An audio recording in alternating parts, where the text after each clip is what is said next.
அண்மை செய்தியாக பார்த்து வருகிறோம். கன்னியாகுமரி மாவட்டம் நாகர்கோவில் மற்றும் சுற்றுவட்டார பகுதிகளில் பெய்த கனமழையின் காரணமாக பழையாற்றில் வெள்ளப்பெருக்கு ஏற்பட்டுள்ளது. இதனால் அப்பகுதி மக்களுக்கு வெள்ள அபாய எச்சரிக்கை விடுக்கப்பட்டுள்ளது. இது குறித்தான கூடுதல் விவரங்களோடு எமது செய்தியாளர் பிரின்ஸ் இணைகிறார். பிரின்ஸ், வணக்கம். இது பற்றிய முழு விவரங்களை பதிவு பண்ணலாம். வணக்கம் பவித்ரா. அதாவது குமரி மாவட்டத்தில் வழக்கத்தை விட இந்த ஆண்டு தென்மேற்கு பருவமழை முன்கூட்டியே துவங்கியுள்ளது. இதன் காரணமாக குமரியில் பரவலாக மழை பெய்து வருகிறது. மேற்கு தொடர்ச்சி மலையை ஒட்டியுள்ள பகுதிகளில் கனமழைக்கு வாய்ப்பிருப்பதாக ஏற்கனவே வானிலை ஆய்வு மையம் அறிவித்திருந்தது.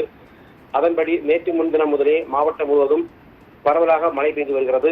மேலும் பல்வேறு இடங்களில் சூறைக்காற்றுடன் கனமழை பெய்ததால் மரங்கள் முறிந்தும் மின்கம்பங்களும் சேதமடைந்தது.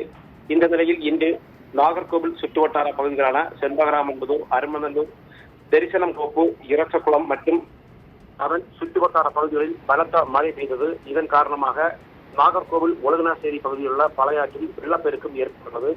ஆற்றில் வெள்ளப்பெருக்கு ஏற்பட்டுள்ளதால் கரை புரண்டு தண்ணீர் ஓடுகிறது. மேலும் ஆற்றின் கரையோரத்தில் வசிக்கும் மக்கள் பாதுகாப்பாக இருக்க வேண்டும் எனவும் நீர்நிலைகளுக்குள் பொதுமக்கள் யாரும் செல்ல வேண்டாம் எனவும் மாவட்ட நிர்வாகம் சார்பில் அறிவுறுத்தப்பட்டுள்ளது. பவித்ரா, கூடுதல் விவரங்களுக்கு நன்றி பிரின்ஸ்.